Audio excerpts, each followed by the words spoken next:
This is the Deep in the Weeds podcast. I'm Anthony Huckstep. From time to time, we're going to catch up with the people who have shared their story on the show. Last time we caught up with Jackie Middleton, she had temporarily closed all Earl Canteen sites and was running a takeaway model from her catering arm. With the industry allowed to trade again, they've reopened. Jackie, how are you going? I'm well. I'm good. It's such a strange time, as we were just saying. I really have to remind myself about what's happened in the last 3 months and what the reality is now, what the reality was then. I feel like I was really manic when I spoke to you last. I'm hoping I'm sounding a bit calmer. I'm feeling a bit calmer. Well, that's good to hear. I don't remember you being manic. I remember you being quite incredible and, with a really raw and honest sort of story to tell, because it was very early on in the pandemic that we spoke to you. It was really early on. And actually listening back to it and talking to, my sister and work colleagues that know me really well, I was saying, listen to this and, tell me afterwards, once you've listened, can you hear the bits when I was putting my hands on my head so I was trying not to cry and my voice was going shaky? And people were like, oh, yeah, I could hear that in your voice. And I was like, oh. Well, let's have a look at what's happened since then. That was, you were forced into closure and you were doing a takeaway model from the catering of your business. What's happened over the last 2 months? Yeah, well, we forced into close, and I think that's the best way to put it, because it was a really simple decision. Like, if there's no customers, you can't be open, right? It just doesn't make any sense, and that's very pure hospitality. Like, if you don't have customers, you don't open. Where now it's really complicated, and if only it was as simple as that now. So what's effectively happened since the beginning of April, so, a month and a half, is it a month and a half or is it 2.5 months? I don't know. Again, who knows what the dates are. We closed and we traded fairly strongly for takeaway for the first few weeks, I felt, leading up to Easter. Easter was really busy for us, which was really good. And I thought, we might have a really exciting new business model here. It's something that I guess it kind of always lingered in the back of my mind. I pay rent at multiple sites across the city, and then these people are wandering off somewhere and going to the express supermarkets in the city and picking up their milk or their other basics to take home. Why couldn't I sell them those things? And it's always lingered in the back of my mind that could be something that my business could do. And we gave it a red hot go with this Earl at home delivery model. And I think, a lot of people have really loved it. And I felt really complimented that there's some people that we've delivered to like a dozen times, which is really, really lovely, that they love my meatballs or my hummus or my, my just simple things so much. And I'm really grateful that they've done that, and it's really helped us keep going. But as I think, I said at the time back in April, that we were quick to be able to do this because we had already had so many, things at our resource. We already had a kitchen and delivery drivers and an e-commerce website, so we could adapt really quickly, where lots of other people, my past being in restaurants, these people, it took a lot longer for them to catch up. And then obviously they had a really cool story to tell too, and I've supported them as well. But a lot of the restaurants doing delivery really took away some of the action that was getting from my business. So we've really found Earl at Home has trickled off again in the last really month. And without really pushing the agenda with Instagram, and without doing sponsored posts constantly and that type of stuff, it's just really trickled out of reality. But that's okay, because we've started to reopen stores, which has kind of taken our attention away from this anyway. So technically, we only had one store that we really, really required to close, because Emporium Shopping Centre actually closed for a week and a half or 2 weeks, so we couldn't trade from there at all. We could have technically traded takeaway at all the other sites, but it was really pointless because there was no customers in the city, because they're all working from home, as they should be.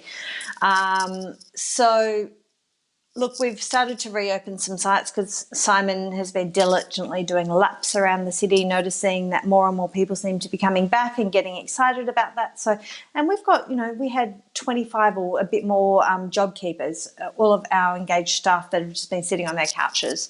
And we really feel really proud that we could, help so many people and, be a part of that. And we wanted to keep them busy. So we've been doing lots of different training sessions. So we had one of our stores open just doing free coffees for odd days here and there over the last few months, with staff going in and doing, new barista training with one of our store managers. That's our coffee trainer. And we just open the doors and say, if you want to come in and get a coffee, we're pleased to be making you a coffee, and do training. So we've done staff training, we've done staff training coffee, we've done staff training with food safety, of course. I've done staff training with customer focus, just Simon just talking to our teams about what makes good customer service, how to be responsive, how to be, just the stuff that we probably would not have otherwise had the chance to talk to the teams about in a really detailed way. So we've taken the chance to do that. I've been busy looking at recipes that have evolved over 10 years and asking, why do we even do it like that? Can we do it better? Can we be smarter? And we've, revisited how we make components of sandwiches, how we make components of salads, and revisited the business model in general as well to reopen. And to reopen has been a challenge in itself, to rethinking the business, because if we're trading as open, we really have a model that works as a busy model, not as a trading at 15%, which is what we are this last week. So last week was 15. Last week's take for us as a group with all stores open was actually 15% of what our take would have been in February for a week. How sustainable is that? It's sustainable as long as the government's paying for our staff. So JobKeeper is the only reason why we can open, and we're incredibly grateful for that. We do have quite a few visa staff that we've been supporting through this turn down as well that can't get JobKeeper, that we're giving odd shifts to, and supporting in many ways that we can. But yeah, it's not sustainable. We want to be in the city if our customers are in the city. Call us greedy, but we don't want our customers going to other cafes just because we're not open. If the cost is to us that we have some food waste, or if we have to make sacrifices and rethinking the business model, and to do that, then we will, and we have, just to get people open. And our teams are so excited to be there. I just, I'm so pleased that we can do that.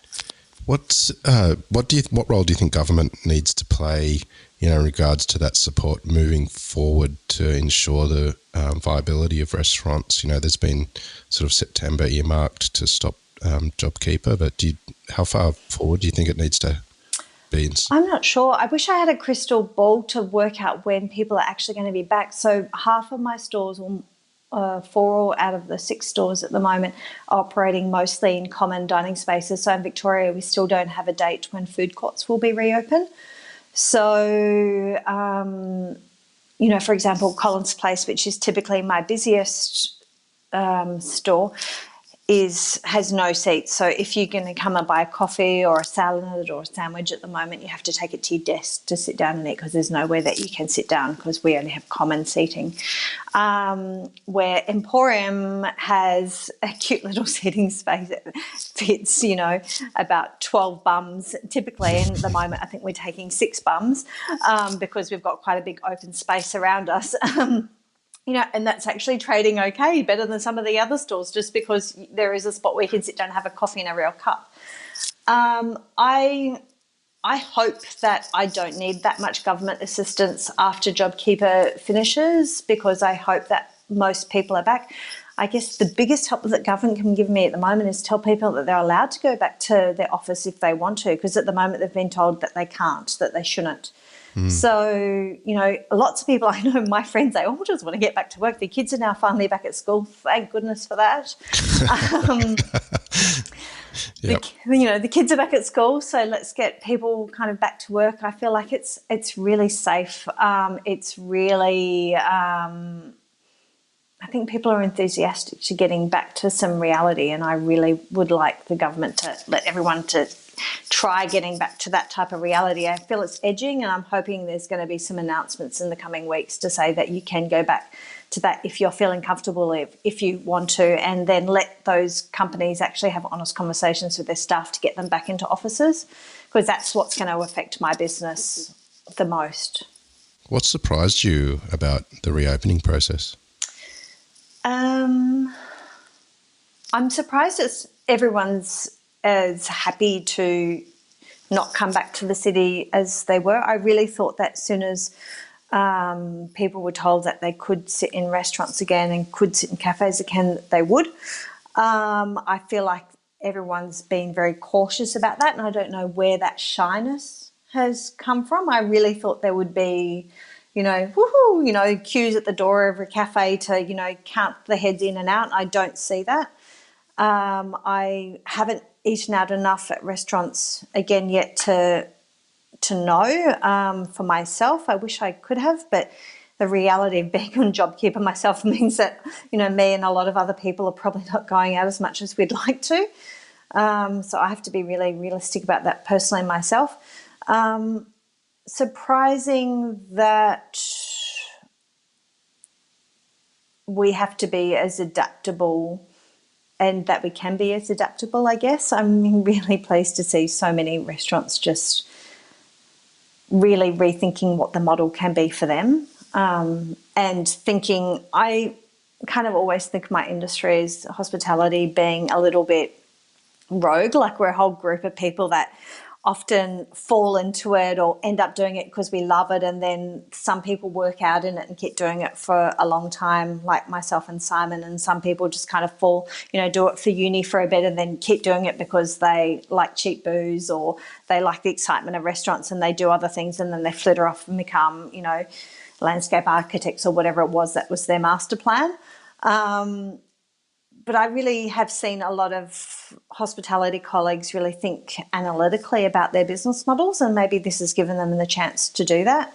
I feel really grateful that I've had a lot of extra time to think analytically about my business model, and it's something that we've been really focused on, having a multi-site operation we've had to do, but seeing that other people are doing that now too, I worry for the people that might not be able to reopen because they've realised, shit, it probably didn't make that much sense last year, so it's going to make even less sense this year. So what are your plans moving forward? My plans, or our plans moving forward, are to keep being adaptable and to ride by the seat of our pants. I just had a coffee with Simon in a cafe around the corner, and we were just, Simon's all up for just riding by the seat of his pants and just adapting as he needs to. I'm the thinker of our partnership, of our business partnership, and personal partnership, I guess. But our plans are just to see. I'm the one that overthinks everything. He's just kind of like, yeah, let's do it. We just really want to be open and just see people starting to come back and support that. So it's really, we're fortunate in that we have our own production kitchen, and we, instead of each store making 3 of each sandwiches and selling 1 of each, we've been making them at our production kitchen and distributing them out with our drivers to each store each morning, and same with the salads and things, to keep things making sense, because perishability, all this kind of triple handling just didn't make any sense. So we've scaled the business down, and now we're scaling it back up using different models that we've worked through. So delivering to ourselves and working out at what stage we can reopen certain parts of the business. So we have a grab and go concept that we call everyday, so ready-made sandwiches and salads that we lay it in really quickly, because it's kind of things that you can just bring in early in the morning, pop in the fridge, and people swoop past if they don't want to be around for too long, or they don't have anywhere to sit anyway, grab it and go. We've reopened slowly some of our made-to-order menus, but with things that are less perishable and better margins, because we have to. So, we're just trying to scale back up slowly to keep it making financial sense, so we're less vulnerable once we do have to take full whack of staffing costs in 1st of October again, which I'm assuming will be the case. We spoke very early on when sort of everything just landed and everyone was a bit frantic and not really knowing which direction to go. That was a couple of months ago now. But has this experience changed you and the way you see the industry and just general life? Yeah, I feel really protective of it being how it should be. I think I don't want to be like, for example, we went to the first family meal out, Simon and I and the 2 kids, we went to our local pub and just had parma night, right? But it was so terrible because it was in like a room that was mostly empty and it was cold, and I don't know if they just hadn't noticed it was cold because the staff are busy moving around and not enough people there to complain or whatever. It was cold and there was no ambience and there was virtually no music, and they wanted us to order on an app and the app wasn't working right, and we just kind of like, normally I'd be the first person to say, oh guys, this isn't kind of working, can we fix this? And I was just really protective of not wanting to be the whingy customer. So I feel really protective of my industry, that we put our best foot forward and that we look after our margins and look after ourselves and look after our people. And I think maybe we haven't pulled together as a community in that way before, so I think that's really exciting. I've actually lost the question that you asked me, sorry. Well, what are some of the positives to come out of this for you? Positives for me.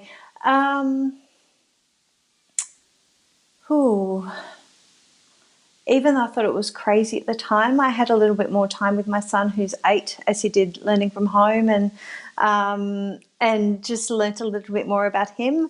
Realised that my daughter's going to school next year, and I keep thinking that she's a toddler, but she's not.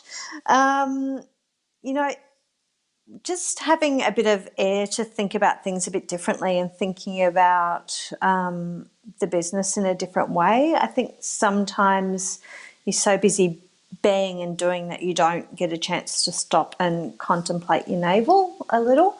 Maybe sometimes for me that happens on holidays, and holidays are usually, might be laying on, by a pool in Bali and thinking, I should probably get around to rethinking that recipe, but maybe the reality never happens. But now this was a chance to do that. I could have a chat to the team and say, thinking about this, does this make sense to you? No, we've just kind of always done it that way because we thought you wanted us to. And I'm like, well, let's rethink it. So that's maybe a really good thing, and hopefully we'll have some more productivity perhaps in the future out of that. Well, the government in Victoria has announced that there's going to be more numbers and sort of a further push to open up society again. Do you think that'll be the moment that sort of you're anticipating, where everyone sort of gets back to sort of relative normality?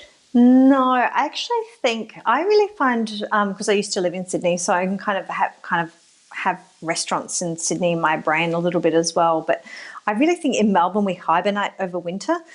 So typically people would be going off to their lovely European holidays or going up to Bali and laying in the sun, or you're hibernating. I really think come spring in Melbourne, it's going to be a cracker. I really hope it does. I'm really looking forward to it. And, there'll be less restrictions by then. People will be less tense. I'll have a clear understanding of what all of the changes mean for them in a safety sense and a personal hygiene sense. And, they would have caught up with their friends and stuff. I think come September, October, November, I really think it's going to be exciting. I can't see anything happening that's going to be exciting. I think we'll kind of trickle as we are now for the next couple of months until everyone goes, oh, it's starting to feel warm again. I think it's going to be exciting, and they'll start catching up with people and it'll feel more normal. I'm going out for dinner this Friday night, but I'm kind of like, oh my gosh, it's so exciting. But I don't really want to feel that excited about it. I want to kind of feel like it's a normal thing to do, not a feeling anxious, like, oh, are they going to kick us out after 90 minutes? Should I check if they're going to do that? Do we have time to have dessert? Can we have a digestive? Can we have a boozy night and have two digestives? Or, what's going to happen? I'd maybe wait to hang out until, I think people will hang out until spring and it starts feeling warmer and there'll be a party, hopefully. Well, I hope there is a party, and I hope that they come out of hibernation a bit earlier than perhaps they might. Listen, Jackie, it's so great to catch up again, and thank you. No doubt we will catch up again in the future, because certainly not out of the weeds yet, but really appreciate you giving us your time again. Oh, thank you so much, Huck, and thanks, Rob. Really, it's really good to talk again. This is the Deep in the Weeds podcast. I'm Anthony Huckstep. Stay tuned as we share the stories of Australia's hospo community, suppliers and producers in search of hope during this pandemic. Special thanks to executive producer Rob Locke for making this all happen.